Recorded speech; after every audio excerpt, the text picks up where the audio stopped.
रॅपिडोसारख्या संस्थेचा फक्त ड्रायव्हरवर कारवाई न करता किंवा ती गाडी ताब्यात न घेता आम्ही डायरेक्टरवर खाजगी बसेस बाबत काय धोरण? खाजगी बसेसच्या बाबतीत सुद्धा आम्ही हे निकष पाळलेला आणि त्यांच्यावर तशाच पद्धतीची कारवाई केली आणि भविष्यामध्येही ती कारवाई चालू. ठाण्यामध्ये 75,000 कुटुंबियांना तुम्ही दिवाळीचं रेशन किट वाटतं. ठाणे आणि भाईंदर दोन्ही महापालिका क्षेत्रामध्ये सर्वसामान्य गोरगरीब जनतेला आता राज्य शासनाच्या माध्यमातून काही आम्ही धान्य पुरवठा करू शकलो नाही. अनेक शिला दरवर्षी दिल्या जायच्या, परंतु यावेळेसची अतिवृष्टीमुळे सर्वसामान्य गोरगरीब जनतेला आम्ही हा पुरवठा करू शकत नसल्याकारणाने मी माझ्या मतदारसंघाचा ठाणे भाग म्हणजे ओळा माजिवडा विधानसभा मतदारसंघामध्ये 75,000 किटचं वाटप यावर्षी केलेलं आहे आणि त्याचबरोबर भाईंदर महापालिका हद्दीमध्ये 75,000 किटचं वाटप.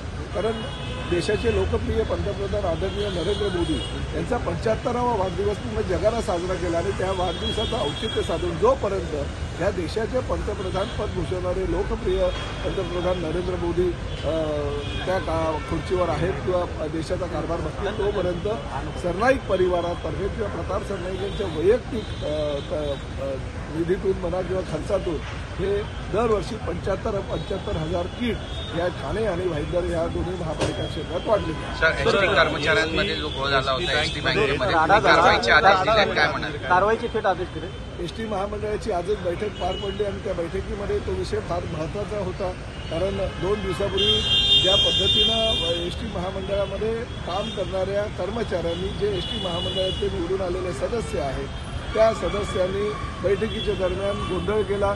ज्या पवित्र सभागृहामध्ये एसटी महामंडळाचं सगळं काही सर्वस्व आहे त्याच ठिकाणी सर्व काही जे ठराव पास होतात त्याच एसटी महामंडळाच्या सभागृहाची त्यांनी बोडतोड केली, भांडणं केली, मारामारी केली.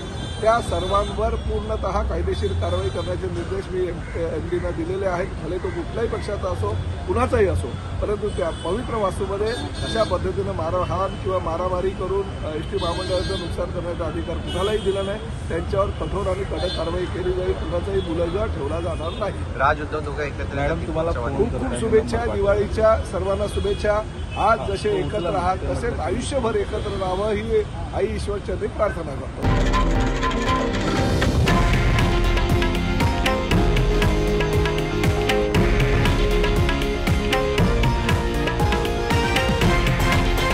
हे आहे देशातील नंबर 1 न्यूज नेटवर्क आणि आपण पाहत आहात TV9 मराठी, एकमेव.